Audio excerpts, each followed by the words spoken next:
ahora recibimos a nuestro invitado estelar, nuestro primer invitado estelar de este día.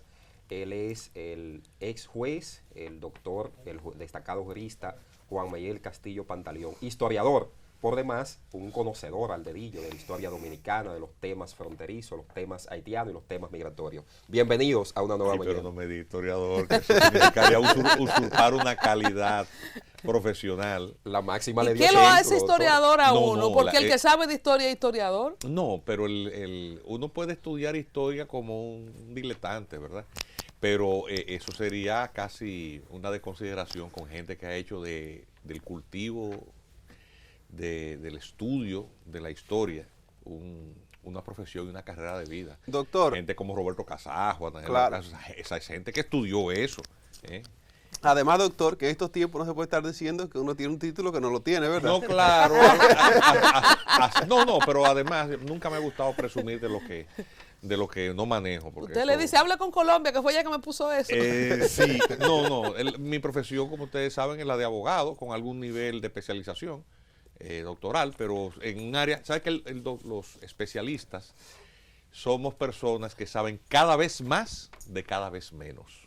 Es decir, lo único que yo me atrevo a hablar con cierta suficiencia es de lo que yo tengo es decir, vamos a decir, con cierto nivel de autoridad académica, es con lo que yo tengo el dominio, porque alcancé un grado académico para eso y le toma a uno muchísimos años. Usualmente, el que tiene una especialidad académica de alto nivel no vive de eso. Exactamente. Sí. Pero se siente realizado, doctor. Yo Claro. decía en la introducción, hablando a propósito de su tesis doctoral, ¿verdad? O una Sí. de ellas, del tema de la dominicanidad, Sí. que somos tan particulares y específicamente, yo no sé si usted que tiene experiencia en el sistema, que ha sido parte del mismo, se esperaba esto de la Operación Gavilán, si es primera vez que nosotros tenemos al Ministerio Público expuesto por sí mismo en una operación interna y que se publica.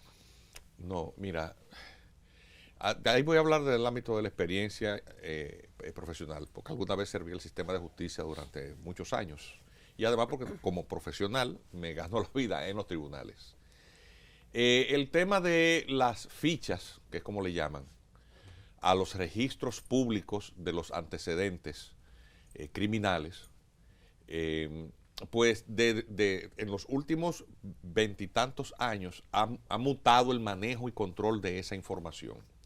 Una cosa son los archivos o registros de los procesos judiciales, es decir, lo que ha cursado en los tribunales y se ha obtenido o no una decisión definitiva e irrevocable para que esto figure como un elemento jurídico que puede ser considerado como le llaman la reincidencia, que es una circunstancia agravante, para determinadas infracciones es una circunstancia agravante, que eso es un elemento jurídico procesal. Una persona que no ha sido en principio condenada con una sentencia definitiva e irrevocable, pues no debe figurar como fichado porque se presume la inocencia, que es una salvaguarda constitucional. Sin embargo, el antecedente delictivo es un elemento de importancia para la prevención y la persecución de las infracciones. Porque ciertos infractores, y esto ya cae en el campo de la criminología, es decir, sobre todo de la personalidad del infractor, son delincuentes recurrentes. Por ejemplo, el delincuente sexual es recurrente porque tiene una patología de comportamiento. Y por lo tanto, la ficha, que no debía llamársele ficha a las dos cosas, es decir, el antecedente de cuántas veces ha sido sometido, es un elemento importante para tú saber, ok, hay tal crimen que se está cometiendo en una comunidad con determinadas características. Entonces la autoridad que lucha contra el crimen, en este caso la policía, dice, bueno, ¿quiénes son los ladrones que tienen tal modus operandi? ¿O quiénes son los delincuentes sexuales? Entonces, obviamente no pueden ir a los registros judiciales porque no necesariamente el sometimiento condujo a una sentencia que haya adquirido la autoridad de la cosa irrevocablemente juzgada, pero el antecedente sí vale. En el caso, por ejemplo, también otra situación que hay que tomar en cuenta para todo esto, es el tema de la duración de los procesos. Cuando una persona es sometida y no se presenta, y es sometida a una medida de coerción, es decir, una forma de control judicial para la asistencia de los imputados a sus juicios. Hay una figura jurídica que se introdujo aquí con el Código Procesal Penal, que es la rebeldía. La contumacia fue eliminada, lo cual yo siempre les advertí a quienes estaban redactando lo que posteriormente se convirtió en el Código Procesal Penal. Como yo venía del modelo, a ver, que he participado, conozco los dos monstruos, el modelo anterior con el anterior Código de Procedimiento Criminal, que es de origen francés, y esta reforma que fue una adaptación, plagio, de un Código Procesal Penal que se basó en principio en el Código Procesal tipo para América Latina, pero el nuestro es un calco muy mal hecho del Código Procesal Penal costarricense. Entonces, esta rebeldía lo que hace es establecer un mecanismo de suspensión de los procedimientos. Es decir, el rebelde, la persona que no vuelve al juicio, pues es declarado en rebeldía y su proceso entra en una especie como de limbo hasta que la persona es detenida y presentada a la justicia. E inmediatamente cesa la rebeldía. Usualmente le sustituyen entonces la medida de coerción, por ejemplo, de presentación periódica o de prisión domiciliaria o de fianza o lo que sea, por una más grave, porque en este caso la persona no garantiza al sistema de justicia que se va a presentar a los actos del procedimiento. Entonces, ¿qué pasa? Ese tema de la rebeldía también hace que determinado tipo de ficha, para volver al tema de la ficha, pues se mantenga en suspenso porque la persona se sabe que fue sometida, pero no tiene una sentencia definitiva. Y entonces, ¿qué pasa? Que los niveles de dificultad para ubicar a una persona que está haciendo todo lo posible por no responder por sus actos, coloca en una presión muy fuerte al sistema de justicia y al sistema de prevención, porque entonces tiene que salir, además de perseguir el crimen, salir a buscar a quienes ya tú habías arrestado y sometido. Y por eso la enorme cantidad de rebeldes. Eso es algo que yo dije hace 20 años. Es una verdadera pena que lo que uno dijera en algún momento se hace realidad. Sí, pero que en el momento, mira, hay satisfacciones que es mejor no tenerlas, porque son peregrinas. Cuando tú dices, yo lo dije, uno no se siente bien. Yo lo decía porque yo servía al sistema de justicia, fui juez de instrucción, pero además porque yo escribí libros de procedimiento criminal. Había estudiado esas reformas procesales que se habían hecho en Francia. Había visto las reformas que se le habían hecho por parches al Código de Procedimiento Criminal. Las últimas reformas que se le hicieron a ese Código de Procedimiento Criminal antes de que fuera derogado fueron reformas que propuse yo como juez, como anteproyectos, que lo asumieron senadores y posteriormente se convirtieron en leyes. Fue, por ejemplo, el procedimiento de la fianza, el procedimiento de las cámaras de calificación, que eran las que revisaban las apelaciones contra los autos decisorios de los jueces de instrucción. Es decir, todo eso, yo conocía bien el muñeco, lo conocía. Y además había estudiado lo que había acontecido en los países en donde esa reforma garantista se había implementado y había visto por dónde cojeaba.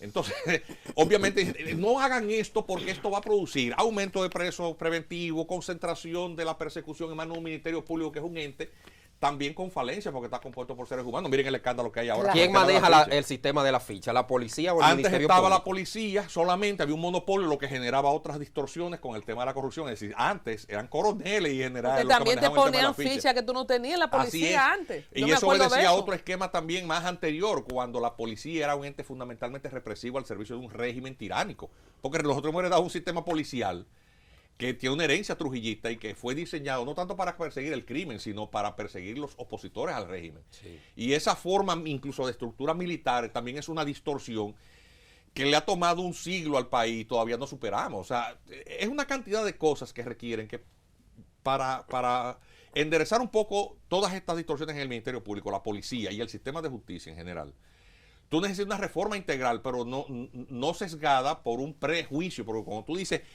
el santo grial de la solución está en copiar un modelo extranjero. Tú estás repitiendo el mismo error y no se puede obtener resultados distintos repitiendo las mismas cosas, las mismas actuaciones.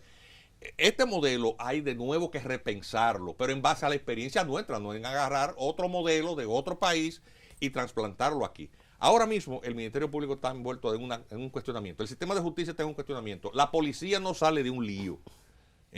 ¿Y quién es el gran perdedor en todo en este concierto de desconciertos?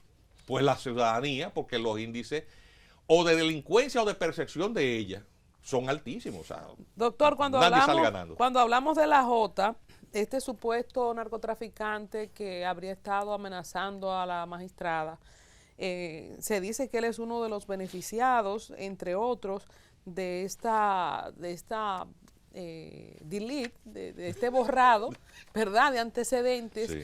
Quizá porque estamos frente a un supuesto criminal que amenaza a la procuradora, esto estalló, o sea, ¿cuáles son las condiciones que dan al traste con la situación, con este momento? O sea, porque para mí es novedoso ver una operación hacia adentro del Ministerio Público.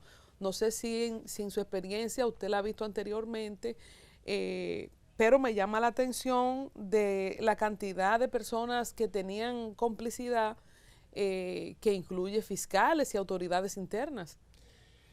Mira, eso no es nuevo. Eso, lo que pasa es que la de hoy sepulta la de ayer, la noticia.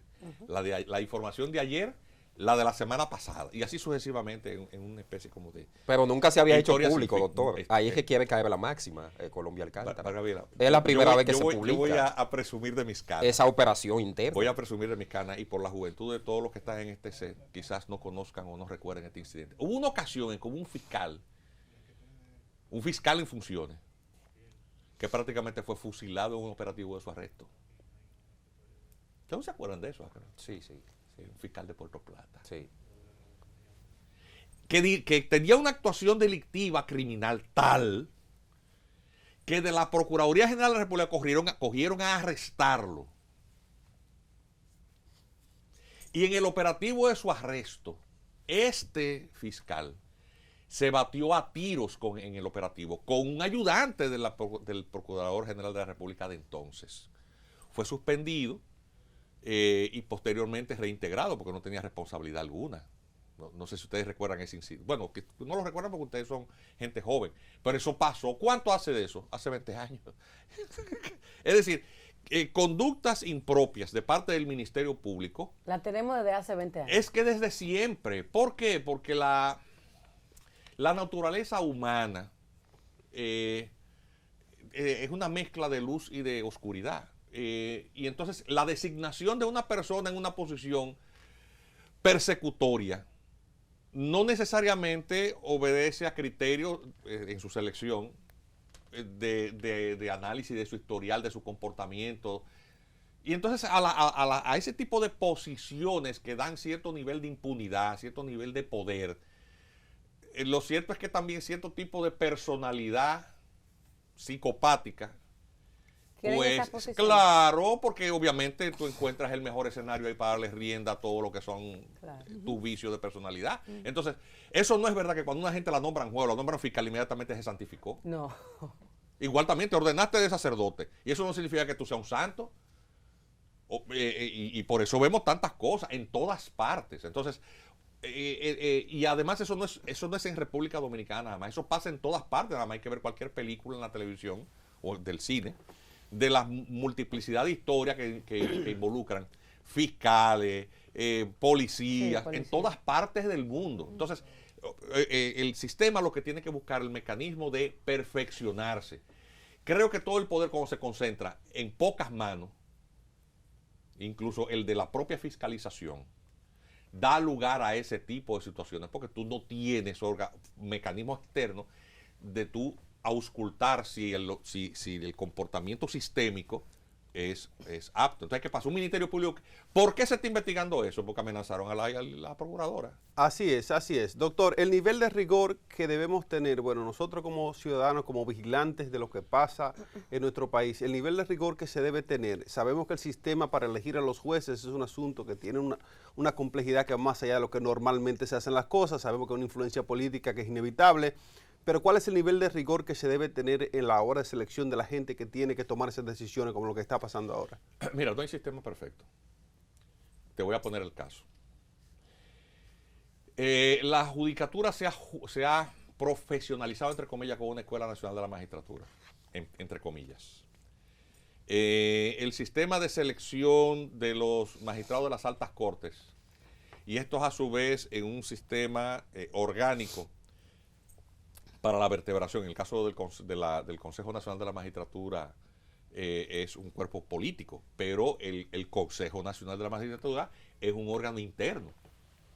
El Consejo Nacional de la Magistratura está compuesto por el presidente, el Procurador General de la República, 2 representantes por cada uno de los poderes del Estado.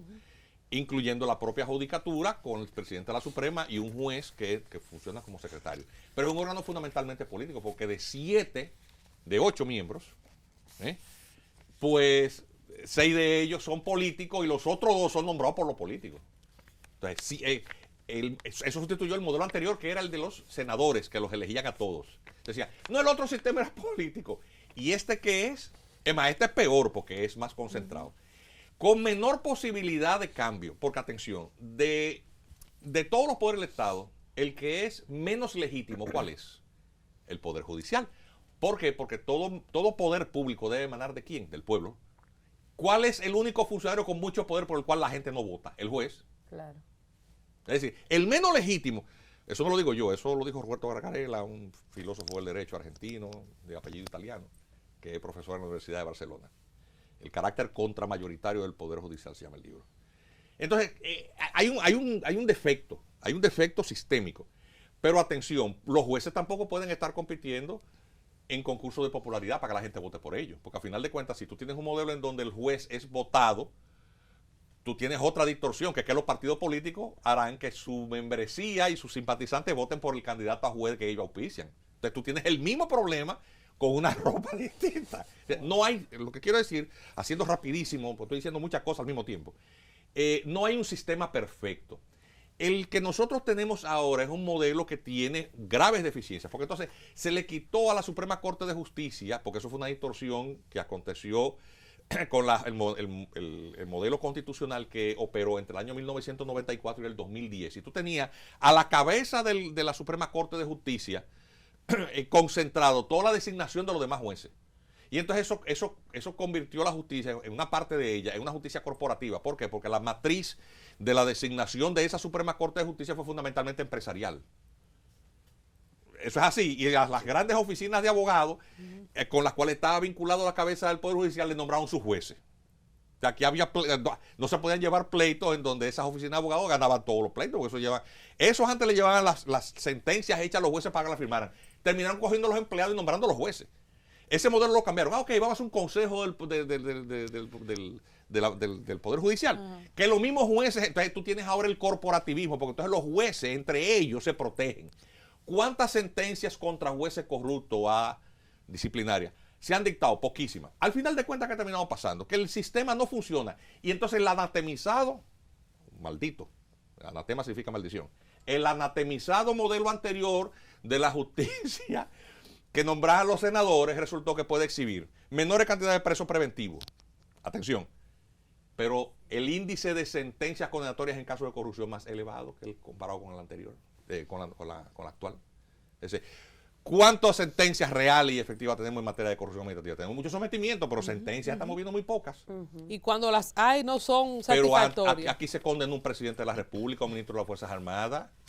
Aquí se descubrió un crimen contra un periodista 22 años después, con ese modelo que di que no servía.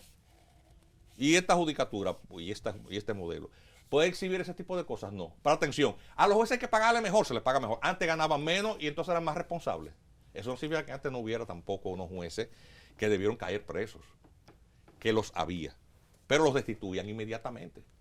Desde el primer escándalo. Un juez hacía un habeas corpus contra a las 10 de la mañana a favor de un narcotraficante y a las 2 de la tarde lo estaban trasladando para la piña. Eso quizás ustedes no lo recuerdan porque eran niños, pero eso era así.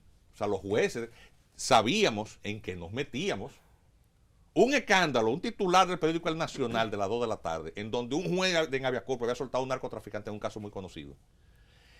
Podía darse por recontado que Néstor Contén Aybar lo trasladaba al día siguiente para Casa del Carajo. Para Casa del Carajo. Doctor, cambiando de tema, vamos ahora a la frontera, a Haití, lo que está pasando con el tema de las visas, que sigue el festín. 27.123 visas otorgó el Estado Dominicano. En 3 meses. Así es. En los consulados en 60 días, en 2 meses. En los consulados de República Dominicana en Haití, que están cerrados, entre comillas. ¿Qué opinión le merece esto a usted? Muestra un nivel de contradicción en las políticas públicas. Vamos a tratar de ser lo más objetivo posible. El presidente de la República es reiterativo en un discurso que es el oficial, porque es la retórica de la cabeza del poder político gobernante. Dice, no hay solución dominicana a la crisis haitiana. Claro. Lo repite y lo repite. El canciller, lo mismo. ¿Pero de quién dependen los cónsules? De Cancillería. ¿Y quién los nombra? El presidente. Entonces, La Dirección General de Migración, a su vez, ¿quién lo nombra? El presidente. Ok. El ejecutivo. Tiene el récord histórico de mayor cantidad de deportaciones de extranjeros en condición de ilegalidad migratoria. Que se recuerde. Es decir, más que nunca nosotros vemos los operativos de migración. Hay que estar ciego o ser muy mezquino para ignorarlo. O decir que eso no Está muy pasando. activo esa gente. Está muy activo. Pero cuando tú comparas las cifras de deportaciones y la cantidad de visas, resulta que las de visas son mayores que las deportaciones. Ay, padre. tomando Pero en es el cuenta- mismo gobierno. A ver, porque Pero los ambas- consulados están cerrados, doctor, no entiendo. El de Alzapitre, que fue el que más otorgó visado, que hace frontera Pero, con Gabriela, Pedernales, tú- está cerrado, no entiendo cómo. ¿Cuál es el costo de...? A ver, ¿Cómo pero se ¿qué tipo otorga? de visa están dando? Las NM, las de negocios de entradas múltiples. Ustedes no conocen la materia migratoria porque eso es algo administrativo muy especializado. Yo la conozco porque participé en la redacción de la ley de migración y el reglamento de aplicación de la ley de migración se redactó en mi oficina. O sea, conozco eso más que cualquiera.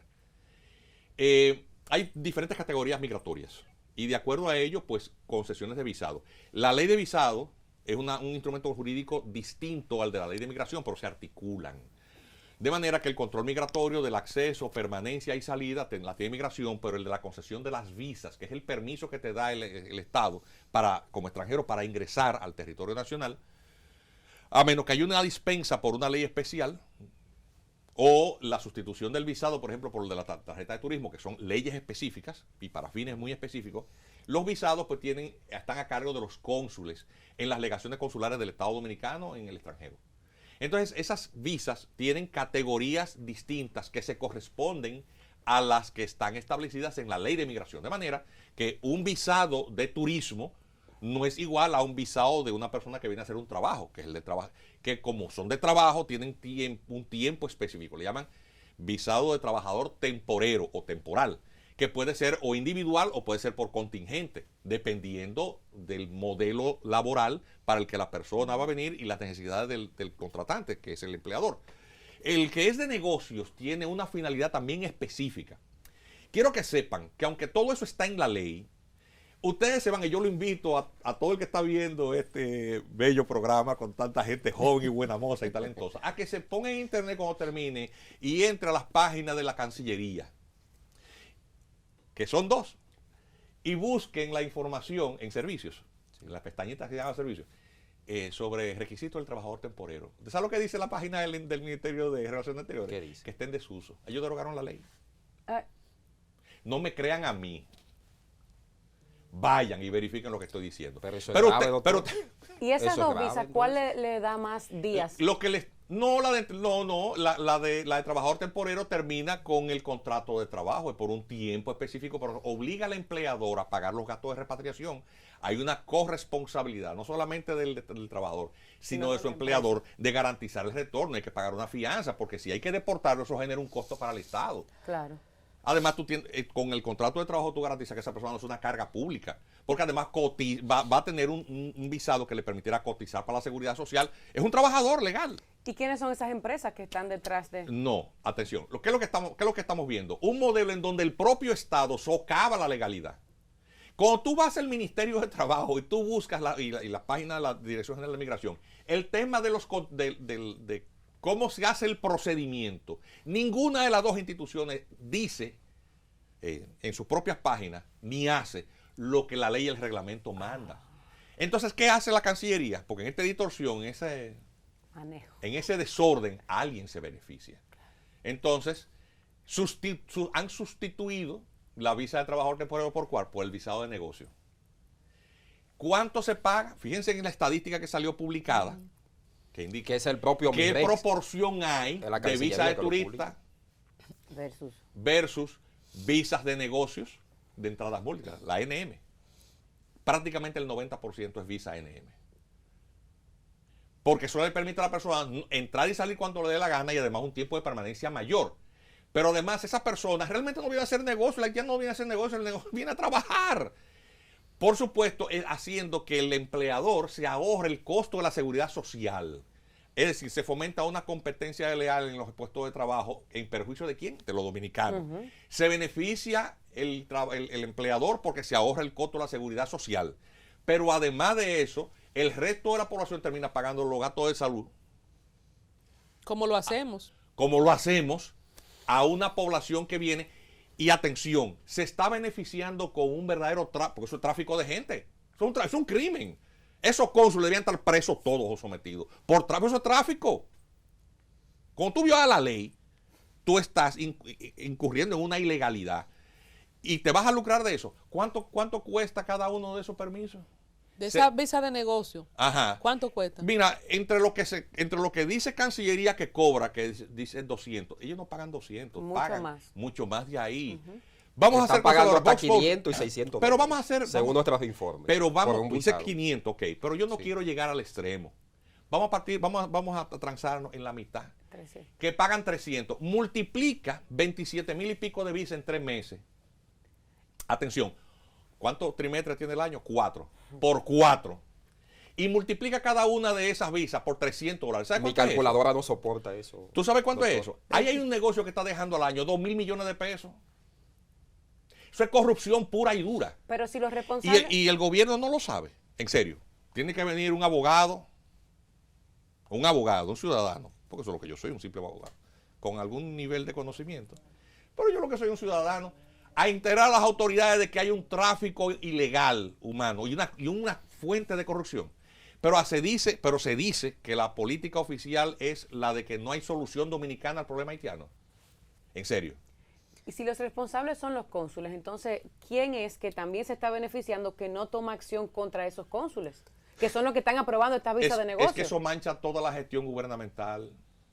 ¿Y quién puede alegar aquí estar libre de culpa? Mire, me dio error la calculadora cuando multipliqué 300 esos dólares. son millones. No, me dio error. Eso es un error. Cuando multipliqué 300 dólares por 27,000. Son cerca de 2,000 millones de pesos. Exactamente. Cuando lo multipliqué por los 4 trimestres y después lo puse por el 55, me dio error. ¿Entienden lo que le estoy diciendo? Pero eso el Estado está recaudando entonces con los Eso, visados. oye, eso se maneja de manera eso va discrecional al porque fisco. lo que pagan O a los bolsillos no de ven los los cónsules. escándalos que hay con los cónsules, porque es que fíjate lo que ocurre. El modelo que ha utilizado la Cancillería para las retribuciones de los cónsules es el de que los consulados deben de generar los recursos con los cuales se cubran los gastos.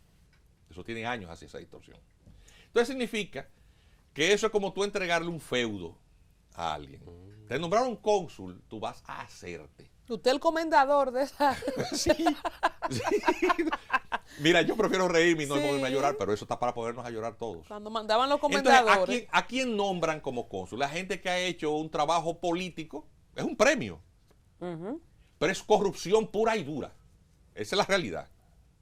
Vete a hacerte, a resarcirte de las inversiones en las que incurriste No, y para que yo dé llegara de al nuevo, poder. y para que como dé de partido, nuevo ahora en la Y campaña. ahora aportes para la próxima campaña. Tú devuelves un Ese poquito. modelo ¿Qué es así. respuesta usted ha hallado, doctor? Muy penoso, pero es así. ¿Qué respuesta usted ha hallado con esta denuncia que hemos visto? De hecho, nuestro amigo de Los Santos también nos lo apuntó aquí. Consulados otorgan 27,123 visas. O sea, todo el mundo está que está en sintonía, Mira, sabe de esta denuncia. ¿Qué ha pasado? No va a pasar nada. Oh. Esto, miren, ustedes vieron que el presidente, yo voy a decir algo con mucha responsabilidad. Cuando usted accede a formar parte de los trabajos de un honorífico, bueno, a mí nadie me está pagando, que colabora en algo que es un propósito de interés nacional, pues uno debe de guardar en principio cierta discreción de que uno no debe de repetir hacia afuera lo que uno habla allá adentro. Pero el país está por encima de cualquier cosa. Ese escándalo de la visa y del mal manejo, que ahora sale, yo se lo dije por escrito al gobierno en abril. Y se lo dije no solamente por escrito, yo se lo dije en sus caras a los responsables de área. En sus caras, con el mismo nivel de responsabilidad que vengo aquí Colombia, tenemos el suficiente trato personal para tú saber Sí. que no hay dos Juan Miguel Castillo, de que el que va a la televisión y el que está en su casa en short y camiseta, es el mismo Juan Miguel. Ese nivel de independencia cuesta. En primer lugar, cuesta simpatía porque uno termina cayéndole mal a todo el mundo. Pero uno tiene que dormir tranquilo con su conciencia. Yo eso se lo dije al gobierno. ¿Sabes lo que hicieron con eso?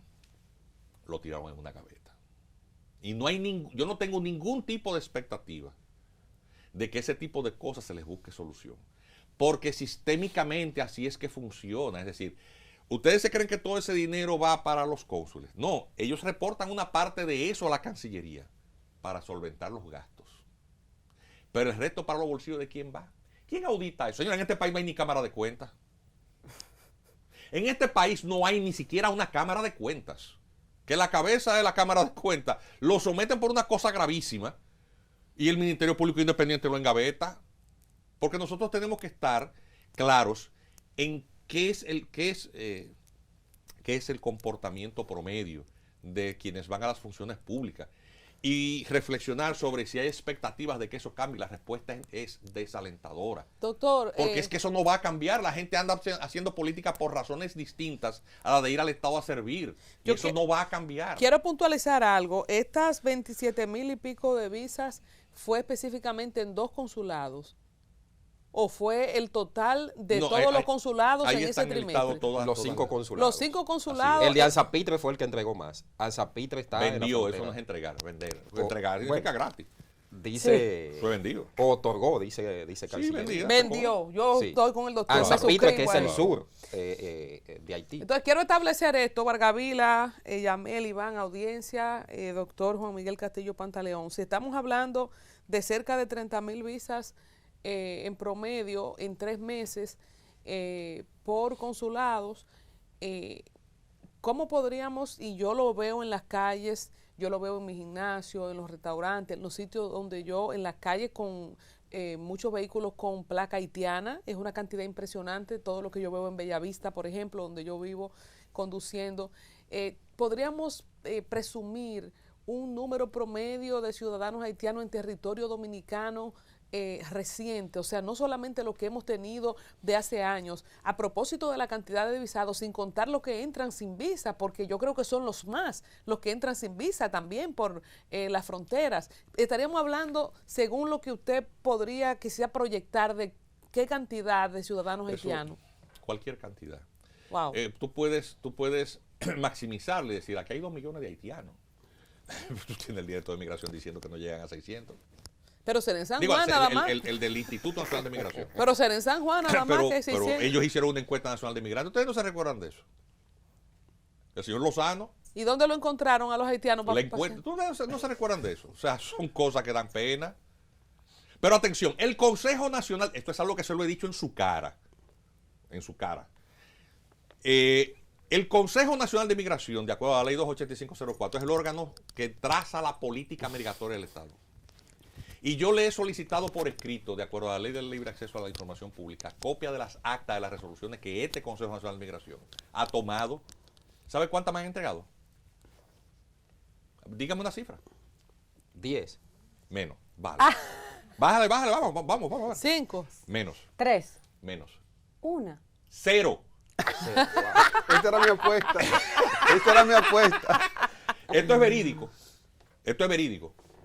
Y como Entonces, puedo probarlo por escrito, Entonces, doctor. a mí me encantaría que un desorejado del gobierno dijera, es que vamos a Otra refutarlo, para yo decirle mentiroso en su cara. 0. Y la explicación que me han dado por escrito, ¿sabe cuál es? Que el secretario del Consejo Nacional de Migración no ha firmado esas actas. Doctor. ¿Quién es el secretario del Consejo? El director del Instituto Nacional de Migración. ¿Quién es el señor Wilfredo Lozano? Eso se lo he dicho yo en su cara. Pero ese señor no sale en los medios, él es de perfil bajo. No, pero ese señor todo Muy el mundo bajo sabe perfil. cuál es. Es un hombre con una capacidad académica tremenda, pero todo el mundo sabe lo que lee. Él ¿Qué? tiene un historial de vida. Aquí ¿Qué es él? Bueno, es una persona que ha estado siempre defendiendo unos intereses que no son propiamente... Él los del conoce el Estado tema dominicano. migratorio. Demasiado. Óyeme. Pero no él es un está a favor sociólogo. de la patria. No, obviamente su postura siempre ha sido pro migración. Antes de pasar con esa es Yamel, la doctor, esa es la yo realidad. quiero establecer algo. Usted cuando empezó a hablar de este tema, cuando Vargaville introdujo la pregunta, nos ha dicho que el presidente en todos los foros internacionales y nacionales ha dicho que la solución haitiana no está del lado dominicano. Entonces, cuando vemos esta problemática, ¿es una fachada el discurso del presidente Abinader? ¿Es una cuestión subreal? ¿Cómo se explica que el presidente tenga un discurso en plataformas internacionales y en la práctica estemos viendo esto? Precisamente ahí va. Yo quería decirle, doctor, en conclusión, la República Dominicana es una hipócrita. Porque decimos una cosa por un lado. O el de que presidente no podemos, es hipócrita. No, la República Dominicana, para no irme a lo personal, porque por un lado decimos no podemos con la crisis. Las autoridades son que hipócritas. Y por el otro lado nos queremos Bájale fuego a beneficiar la estufa. económicamente de Haití y no lo queremos ayudar. Entonces, ¿qué? Mira, ahora voy a hacer una brevísima acotación de tipo sociológico-política. Un régimen en el sistema democrático es el resultado de un proceso electoral al que concurren partidos políticos que deben también realizar sus consultas internas, a menos que sea un partido con una figura magnética que lidere de forma magnética, casi como si fuera, ¿verdad?, un ungido, pues distintas correlaciones de fuerzas hacen que determinado candidato político sea el que encabece la oferta electoral para concurrir a unas elecciones y eventualmente salga presidente de la República. A veces esto se fragmenta y entonces esos dioses se pelean entre sí, caso Danilo y Leonel en su momento. En el caso del Partido Revolucionario Moderno, que es un partido joven, es producto de una escisión política partidaria del PRD. Yo no estoy diciendo nada que todo el mundo sepa. Y de una correlación de fuerzas internas dentro de esos grupos que da lugar a su elección por encima de otros candidatos, pero que él no puede llegar si no es en medio de un consenso. Consenso significa transacciones. Y por lo tanto el gobierno tiene una distribución de espacios de poder entre distintas fuerzas. Yo estoy dando una explicación que es ostensible. Es decir, hay ciertas áreas que domina el grupo de Hipólito, hay otras que domina el grupo de Milagro, y así sucesivamente. Eso es algo que se nota. Entonces eso también puede ser una explicación de por qué el presidente dice una cosa, pero determinadas áreas son manejadas con criterios que no necesariamente son cónsonos o tienen armonía, para utilizar esa metáfora musical, no están en el mismo pentagrama. Aunque él es un hombre orquesta, dicen algunos. Sí, pero vuelvo y te repito, cada cual. Entonces también hay grupos empresariales o poderes fácticos que influyen en la decisión, en la toma de decisión. Entonces quizás eso es lo que está pasando. O sea que aunque el presidente quiere el conjunto, el concierto. No es tan sencillo. No es tan sencillo. No es tan sencillo, pero eso pasa en muchas partes. Es decir, un gobierno es algo a veces complejo. No es cuando hay una figura tutelar, por ejemplo, Balaguer. Balaguer era el dueño del Partido Reformista. Se muere Balaguer, el Partido Reformista se deshace. El PRD tenía a Peña Gómez siendo una figura del liderazgo, pero inmediatamente desaparece Peña por muchísimas cosas, que él era un gran armador.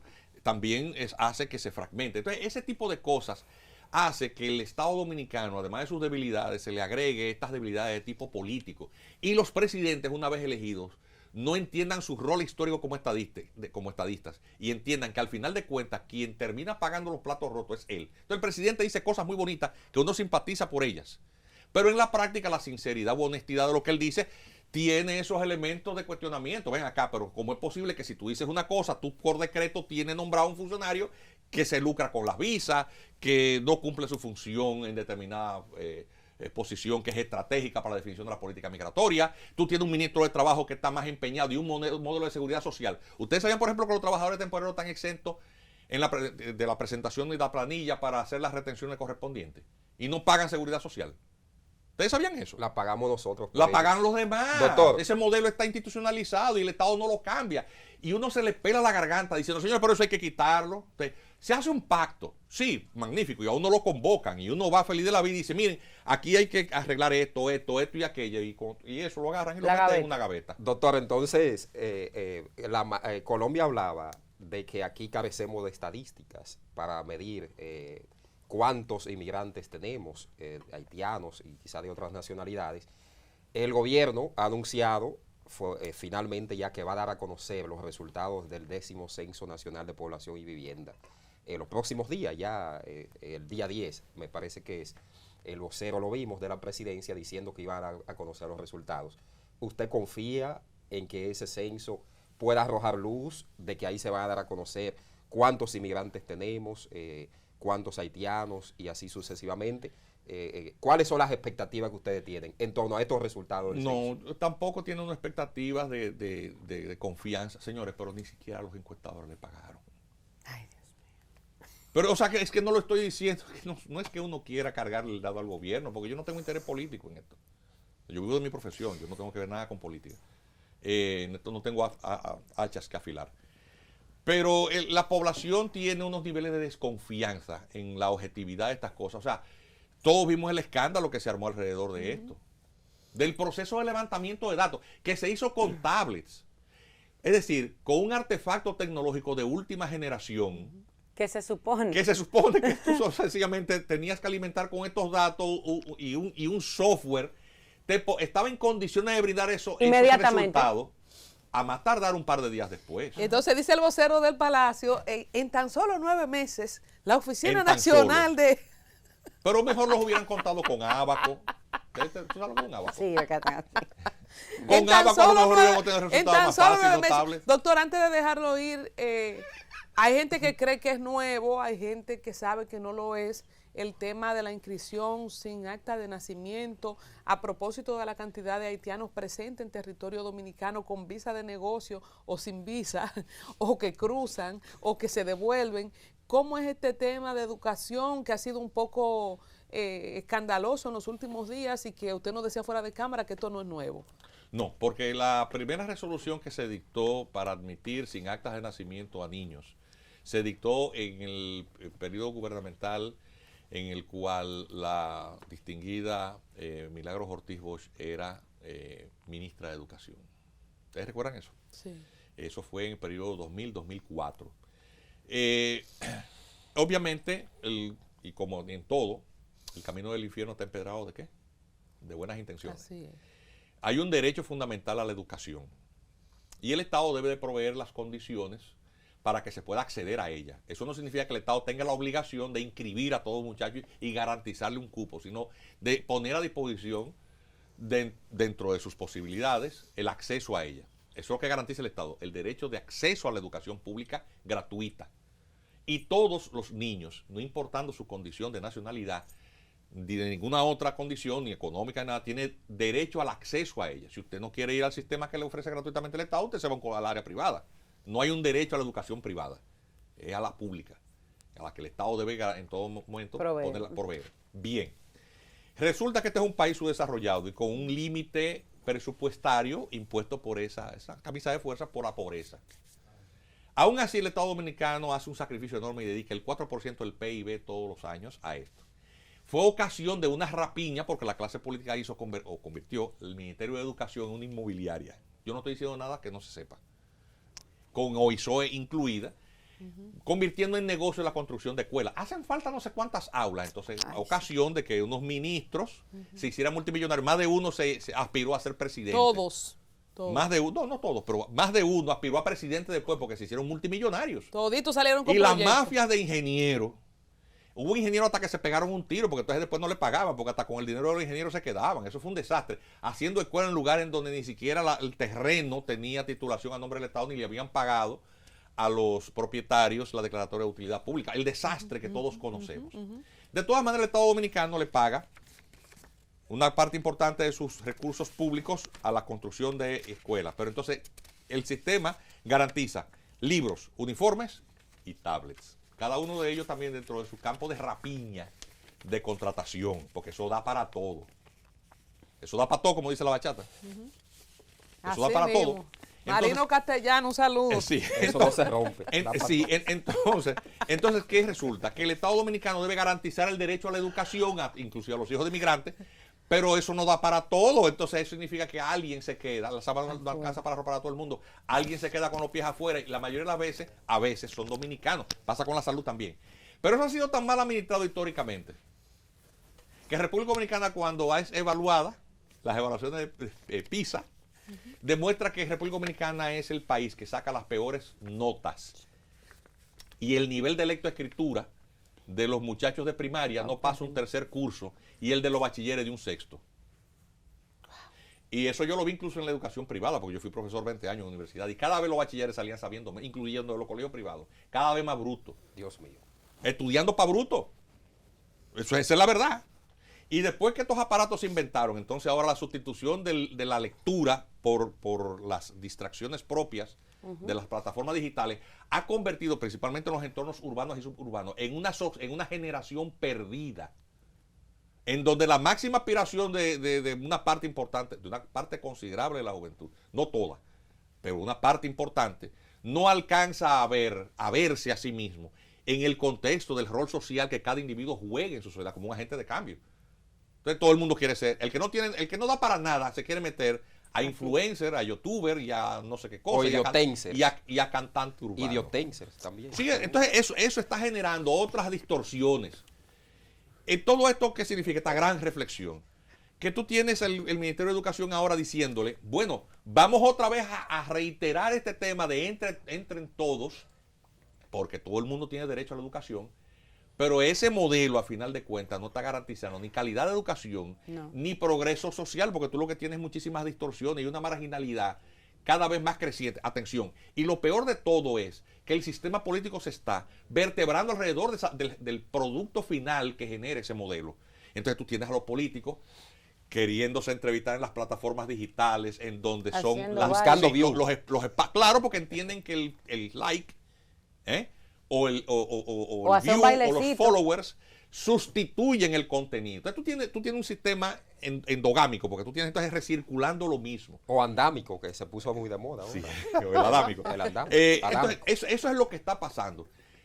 Obviamente uno ve esto desde el punto de vista académico. Yo lo que soy es doctor en Derechos Fundamentales y obviamente eso me da que los derechos fundamentales son un eje transversal a todo. Por eso yo hablo de muchísimas cosas al mismo tiempo, porque precisamente esta visión holística le permite a uno entender ciertas cosas, porque al final de cuentas todos estos son derechos fundamentales dentro del marco legal y de la administración pública y del sistema político debe de funcionar. Pero no funciona bien.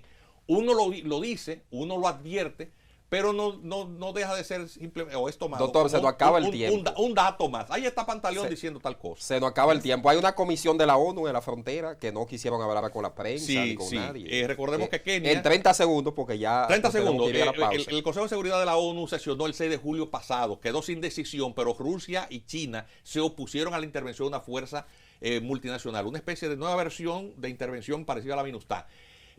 La sesión, en esa ocasión quedó sobre la mesa para que los países hicieran consulta. Entonces, en el interregno, Kenia, una nación africana, atención, que tiene muchísimos problemas. El actual presidente incluso había sido sometido al Consejo, a la Corte Penal Internacional por crímenes. Para que se entienda que Kenia no es ni está gobernado es alguien también que está jugando su propio juego. Ofrece mandar 1,000 policías. Estados Unidos dice que va a contribuir, pero no dice exactamente contribuir con qué. Y una parte de la oposición política que se opone al régimen de Ariel Henry también se opone a toda forma de intervención. Es decir, nosotros no alcanzamos, además, para que se vaya a nombre de la ONU necesita ir al Consejo de Seguridad de nuevo y ser aprobado. Habría que ver si Rusia y China, cuando el asunto se vuelva a colocar sobre la mesa, van a persistir en su negativa, en cuyo caso cualquier intervención no va a contar con la sanción aprobatoria de la ONU, sino que sería un aspecto bilateral o multilateral, pero que no contaría con el beneplácito de la ONU. Entonces, todavía la situación está por verse, muy compleja, y la gente que de la UIN que ha ido ahí, recordemos también que se acaba de secuestrar una ciudadana norteamericana, una enfermera, sí, apellido Dorsonville, Alice Dorsonville, que es norteamericana, pero al mismo tiempo esta comunidad internacional le suspende el Programa Mundial de Alimentos y Estados Unidos le dice a todos los americanos que se vayan de Haití. Esa es la situación actual. Bueno, Terrible, muchas gracias, doctor Juan Miguel Castillo Pantaleón. Nada halagüeña la situación respecto a Haití, y nosotros que estamos aquí de vecinos, está abierta la invitación para que vuelva pronto y que podamos actualizar qué va a pasar en el caso de los policías de Kenia en Haití. Habrá que ver.